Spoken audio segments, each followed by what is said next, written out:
Hello दोस्तों, तो कैसे हैं आप सभी लोग। मैं अनुज आप सभी का स्वागत करता हूं अपने क्लासेस आर्यकुल क्लासेस में। तो दोस्तों मैं आशा करता हूं आप सभी की पढ़ाइयाँ बहुत अच्छी चल रही होंगी। अब हमारे यूपी बोर्ड के जो स्टूडेंट्स हैं उनके लिए बहुत ही कम समय बचा है, क्योंकि इंग्लिश के एग्ज़ाम बस आने वाले हैं।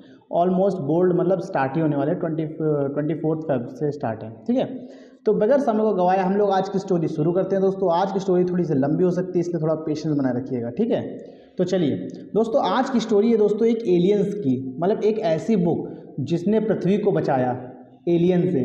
और कैसे बचाया, एलियंस धरती पे कैसे आए, कैसे उन्होंने सब चीज़ मतलब वगैरह वगैरह, मैं आपको इस स्टोरी में पूरा पूरा बताता हूँ।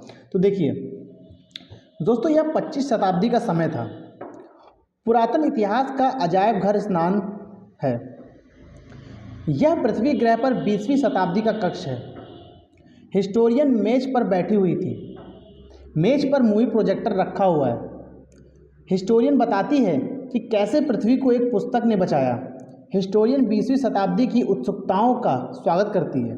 वह कहती है कि 20वीं शताब्दी को प्रायः पुस्तक का समय कहा जाता था। उन दिनों हर एक वस्तु के बारे में पुस्तकें होती थी। वे मनुष्यों को हर एक वस्तु पढ़ाती थी। परंतु सबसे आश्चर्यजनक बात थी कि एक पुस्तक ने पृथ्वी को बचा लिया। अब कैसे, कौन सी पुस्तक थी, वो इस स्टोरी में आप सभी लोग जानिएगा। ठीक है, कहानी का संबंध 2014 के मंगल ग्रह द्वारा आक्रमण से है, परंतु यह कभी नहीं हुआ। एक अकेली पुस्तक ने इसे रोक दिया। यह रॉकेटों और प्रक्षेपास्त्रों के बारे में एक महान ग्रंथ था, कहा जाता है। फिर हिस्टोरियन प्रोजेक्टर की तरफ मुड़ती हैं और प्रकाश बिंदु थिंक टैंक पर आती है। उसका अंडे का आकार का भारी सिर है। वह सितारों और घेरों से सजी हुई लंबी पोशाक पहनता है। शिक्षार्थी नूडल स्विच बोर्ड पर उसके बराबर में खड़ा है। यह मार्स स्पेस कंट्रोल है। थिंक टैंक इसका कमांडर इन चीफ है। नूडल थिंक टैंक का स्वागत करता है। वह उसके आदेशों के लिए कहता है कि थिंक टैंक नूडल को कहता है कि वह उसके ग्रह पृथ्वी पर गया है, मानव द्वारा चालित आकाशयान से बात कराए। थिंक टैंक कहता है कि वे शीघ्र ही उस पर कब्जा करने जा रहे हैं। वह अपने शीशे के लिए भी कहता है। ठीक है, अब जो थिंक टैंक है, थिंक टैंक शीशे से पूछता है कि भूमि पर कौन सबसे उत्तम व्यक्ति है। तो ऑब्वियस सी बात है भाई, शीशा किसका था, उसी का था, तो तारीफ किसकी करेगा भाई साहब, अपने मालिक की करेगा। तो शीशा कहता है कि वह स्वयं ही है। फिर वह पूछता है कि क्या मंगल ग्रह के वासी भद्दे पृथ्वीवासियों से अधिक सुंदर नहीं हैं। वह नूडल को आकाशयान के साथ संबंध बनाने के लिए कहता है। वे लंच से पहले पृथ्वी पर आक्रमण करने जा रहे थे। ठीक, दृश्य मार्स स्पेस कंट्रोल और सेंट्रलविल पब्लिक लाइब्रेरी का है। अब देखिए कौन सा दूसरा दृश्य आ गया है। ठीक, कैप्टन ओमेगा कार्ड सूची पत्र की दराने खोलता है और बंद करता हुआ खड़ा है। लेफ्टिनेंट आयोटा बाई तरफ है। सर्जेंट उप एक पुस्तक के पन्नों को उलटता हुआ दाईं तरफ है। नूडल थिंक टैंक को बताता है कि वह आकाशयान चालक दल को देख रहा है। वह आवाज़ जोड़ने के लिए कहता है। नूडल कैप्टन ओमेगा को अपने स्थान के बारे में बताने के लिए कहता है, लेकिन जो कैप्टन ओमेगा का है वो कहता है कि बिना किसी घटना के पृथ्वी पर पहुंच गए हैं। उसके बाद कैप्टन ओमेगा लेफ्टिनेंट आयोटा से पूछता है कि वे कहाँ पर है।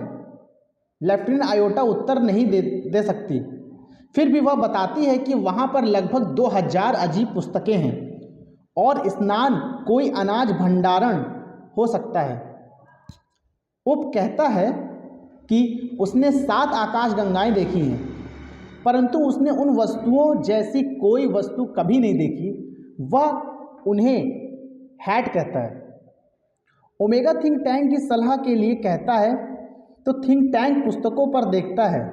वह उन्हें खाने की वस्तुएं कहता है और वे जलपान ग्रह में हैं। ठीक है, उसके बाद थिंक टैंक कहता है कि जो कुछ उनके हाथों में है वे सैंडविच है, वे पृथ्वी के व्यक्तियों का मुख्य भोजन है। थिंक टैंक ओमेगा को इसकी पुष्टि करने के लिए उसे खाने के लिए कहता है। ओमेगा इसे खाने के लिए तैयार है, परंतु वह लेफ्टिनेंट ओमेगा को खाने के लिए कहता है क्योंकि उसने अभी तक नाश्ता नहीं किया है। आयोटा इस सैंडविच के खाने में पहला मार्शिनियन बनाने में महान सम्मान मानती है। वह सर्जेंट उप को इसे खाने का आदेश देती है। उप पुस्तक के एक कोने को दांतों से काटता है। वह चबाने और निगलने का बहाना करता है। थिंक टैंक पूछता है कि क्या स्वादिष्ट है? उप कहता है हाँ, यह स्वादिष्ट है।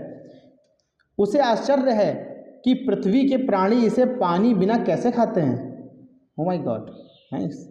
नूडल थिंक टैंक को बताता है कि उसके मन में थोड़ा सा डाटा आया है।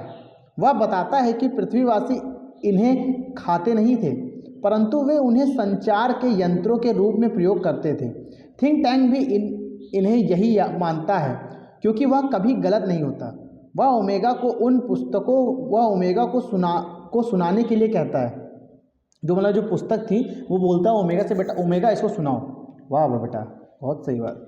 थिंक टैंक ओमेगा से पूछता है कि क्या वह उनसे कुछ सुन रहा है। ओमेगा उत्तर देता है कि संभवतः सही तरंग पर नहीं है। थिंक टैंक कहता है पृथ्वीवासी के जो कान होते हैं बहुत तेज होते हैं, तभी वो लोग जलते हैं, बहुत ज़्यादा सुने। जैसे आपके लेके बगल में पड़ोसी होंगे, आप कितनी भी धीरे बोलिए वो सुनी जरूर लेंगे आप लोगों की बात। चलिए स्टोरी पे आते हैं। नूडल कहता है कि उसके मन में एक सूचना है। वह कहता है कि पृथ्वीवासियों ने उन्हें खोला और देखा था। थिंक टैंक कहता है कि वे सैंडविच आँख संचार के रूप में है। वह कैप्टन ओमेगा को 3 सैंडविच लेने और उसे बताने के लिए कहता है कि वह इसमें क्या देखता है। ओमेगा उत्तर देता है कि उनके पास पृथ्वीवासियों की तस्वीरें हैं। उनके पास एक प्रकार की कोड लाइनें और तस्वीरों के साथ साथ बिंदु है। थिंक टैंक ओमेगा को उन विटामिनों को अपनी बुद्धि बढ़ाने के लिए लेने को कहता है। वह उसे उन तस्वीरों आदि के बारे में बताने के लिए कहता है। ओमेगा विटामिन को निगल जाता है। थिंक टैंक ओमेगा को सैंडविच के कोड को तोड़ने के लिए कहता है। ओमेगा नर्सरी तो मिस्ट्रेस मैरी पढ़ता है। थिंक टैंक को आश्चर्य है कि पृथ्वीवासी ने कृषि और खानों को कैसे इकट्ठा कर लिया है। वे विस्फोटों को उगाते भी हैं। वह नूडल को उनके आक्रमण आकाशयानों के साथ संपर्क करने के लिए कहता है। नूडल उत्तर देता है कि वे पृथ्वी पर कब्जा लेने के लिए तैयार है। इस पर से थिंक टैंक नूडल को आक्रमण आकाशयानों को रोकने के लिए कहता है। उसके पास नई सूचना आई है। थिंक टैंक आयोटा को उसे सूचना का आश्चर्य निकालने के लिए कहता है। वह नर्सरी तुक है डीडल स्पून पढ़ती है। उप जो है वो हंसता है, परंतु थिंक टैंक हंसना रोकने के लिए कहता है। थिंक टैंक कहता है कि यह और भी अधिक चेतावनीजनक है। पृथ्वीवासी सभ्यता के उच्च स्तर पर पहुंच गए हैं। उन्होंने अपनी सिधाए हुए जानवरों को संगीत, संस्कृति और आकाशीय तकनीकों को पढ़ा दिया है। वे 10 लाख गायों का एक अंतर्ग्रही आक्रमण आरंभ करने वाले हैं। वह आक्रमण आकाशयानों को यह बताने के लिए कहता है आज आक्रमण नहीं होगा। वह उप को अगले कोड का अर्थ बताने के लिए कहता है।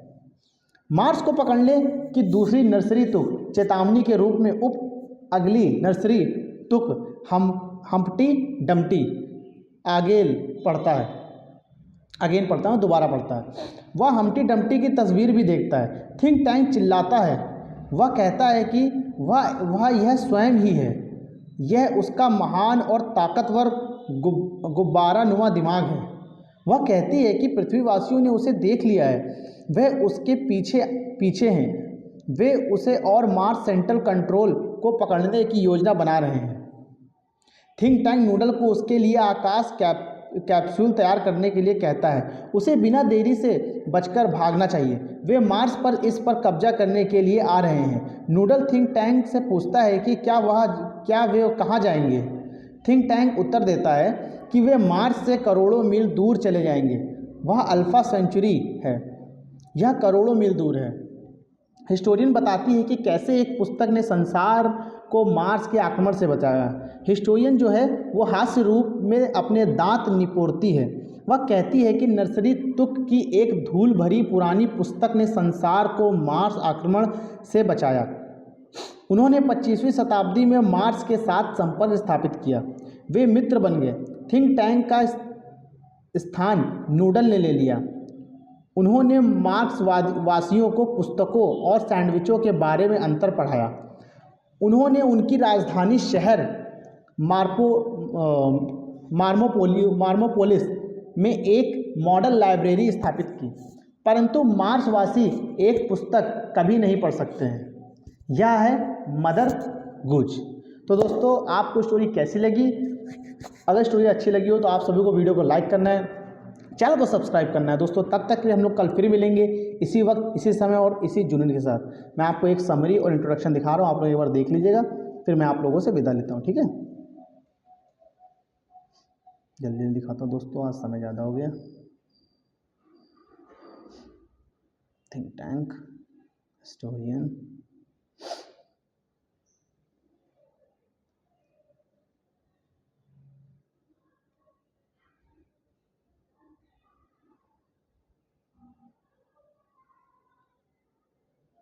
ये बारी आप लॉन्ग आंसर जरूर देख लीजिएगा। ठीक है, ठीक है दोस्तों, धन्यवाद। जय हिंद, जय भारत।